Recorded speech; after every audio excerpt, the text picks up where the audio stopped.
ধন্যবাদ। এটা প্রায় 6 বছর পর, অর্থাৎ করোনার আগে এখানে আপেল আমদানি হয়েছিল, তারপরে আর হয়নি। তো মোটামুটি প্রায় 6 বছর পর এখানে আপেল আমদানি হলো।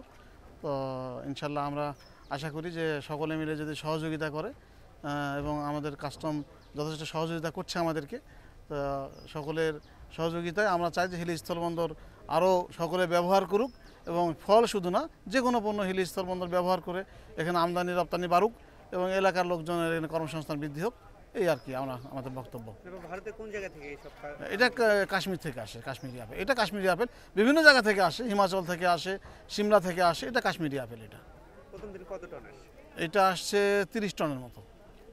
এতদিন আমাদের আমদানিকারকরা যদি না করে, এটাকে যদি মনে করে যে তাদের এইদিকে মানে সুবিধা হচ্ছে না বা কোনো কারণে তাদের হচ্ছে না, সেই কারণে তারা হয়তো আনেনি। কিন্তু কোনো জটিলতা এখন আছে কি? না, কোনো জটিলতা নেই।